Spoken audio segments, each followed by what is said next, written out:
All right, guys, so this is going to be a really nuanced point and a little update about my mastering chain.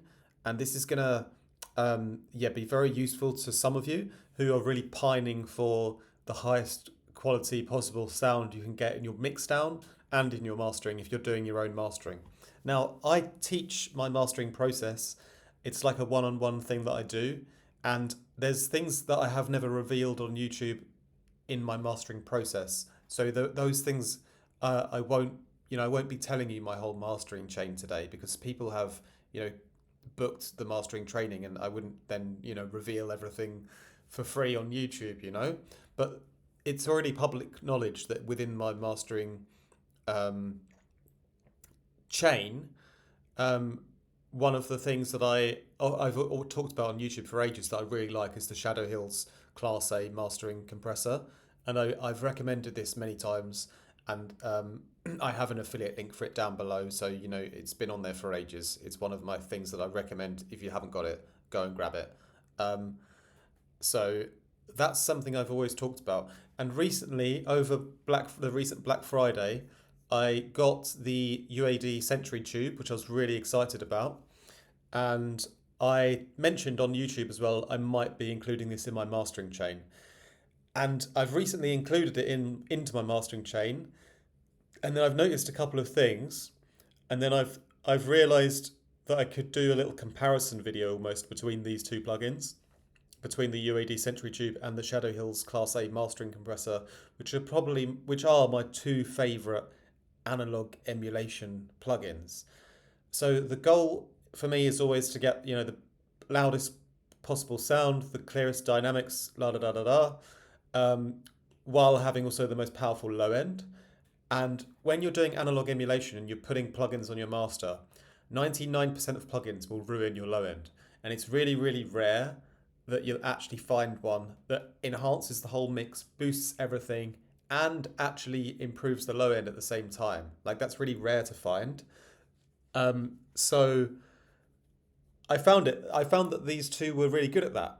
But I noticed something recently when I was doing the mastering training with a client, and I was showing him my updated mastering chain. Obviously, I taught him the whole mastering techniques and the process and the concepts and everything. That's what's part of the training, actually.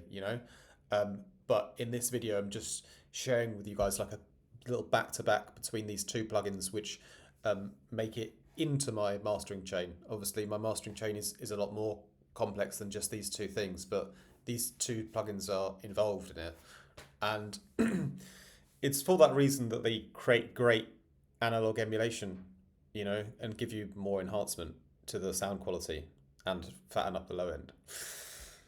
But I noticed when I was doing a demonstration with a client recently that when we used the UAD, as I'd previously been getting lots and lots of good results with it, on his track, it actually didn't give the result I was hoping for.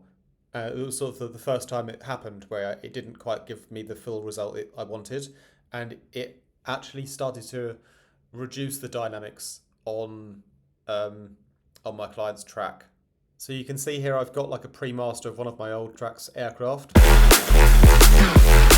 And just to show you, like, if I put this one on,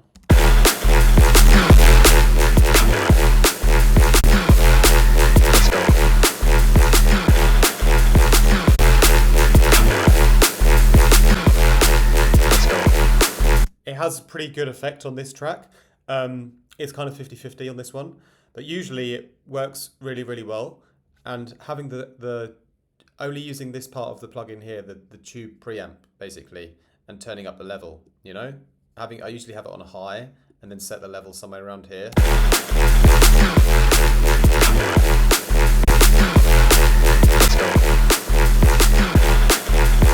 Yeah, it has an interesting effect on this track. I'd probably have to toy around with it a little bit more and probably use it on my Audizy headphones to really test if it's worth it for this pre-master. But anyway, on a lot of tracks that I master for clients, it will work really well because it will give you a bit of extra squeeze into the song and will keep the dynamics intact. However, on my client's track, he actually has this plugin and he'd already used it in the mixing process. He'd used it on one of his, I believe, on his drum group, right? And so what happened then when I put it on the master as well afterwards, it was overkill at that point, you know?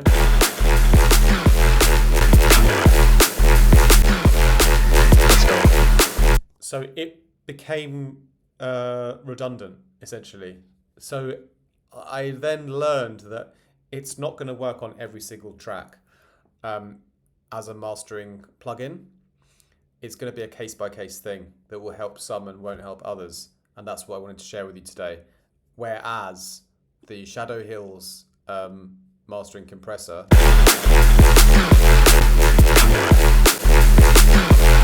that's a clear win every time. And it has been every single time on all of my masters. I've never not used it in the last, since I've owned it. I don't know, 4 years, 5 years maybe. Yeah, since I've owned that one, it's never failed.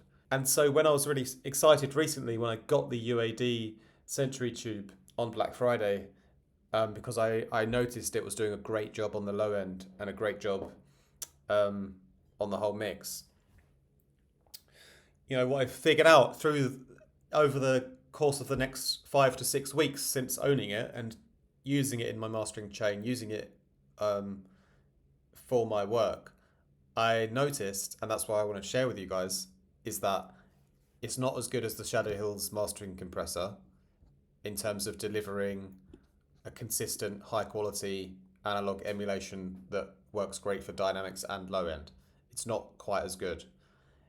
It works most of the time though. So it's still worth having both. That's why I link them both down below.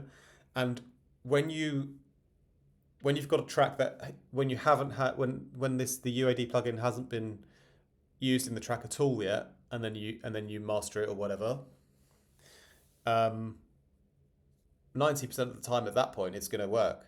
And then you can do the Shadow Hills as well, and you'll get both, and they'll both give you like their own, you know, coloring. You can apply them together. I think though, for me personally, the UAD Century Tube is something I'd use more on a group in the mix. So it kind of works naturally, as it should have anyway, with my client who came to me. He'd already used it on one of his groups on his drums. And then as we applied it on the master, it was overkill. It wasn't needed. But he'd already had it somewhere earlier in the chain. So it's a plugin that you should, if you've got it, you're going to benefit from having it somewhere in your chain always. But it's not a plugin that you would necessarily use twice in the mixing or mastering. So for me, I will continue to use this one in my mixdown in one of my main groups, and then use it in some of the mastering work I do for other clients who haven't already used it. But then at the end, I'll always use the Shadow Hills mastering compressor, like no matter what, because that always works. That's consistently reliable. So if you can take anything from this video, it's this. Analog emulation is great. It really helps. It's really rare to find plugins that do it really well. The Shadow Hills mastering compressor is definitely the best one, most consistent that I've ever tested, and I use it all the time. And the UAD one is a close second best. Occasionally I can use them both together. Sometimes I will skip it if it becomes overkill, but a lot of the time it will be in the processing chain of something at least, you know? So I do highly recommend them both. But if I had to, if I was stranded on a desert island, then I would definitely have the Shadow Hills one still. All right, so it's great to know, like, sort of where the sort of sound quality differences live, so you can make better decisions, because this is very nuanced and we're talking about the final mastering of a track, or the final like 1 or 2% of getting it perfect. So that's like really important, to get everything just right, so that's my advice, is both these plugins are great. If you can use them both, it's going to be sick. Sometimes though, you can skip the UAD and just use the Shadow Hills, and you'll get more consistent, and you never have to worry about the Shadow Hills laying you down. That's my update on, yeah, just a couple of the analog emulation plugins that I use in my mastering chain. Again, there's a lot more that goes into my mastering, not just this. This is just scratching the surface, okay? So anyway, that's it from me then today. I hope that was helpful for you guys. Yeah, the links to both of those plugins are down below in case you want them. And the other resources are down below to my mastering training, my mentorship, and my Discord community, which is a wicked environment where we're all leveling up together this year. So I'll see you guys in the next one. Peace out. Much love.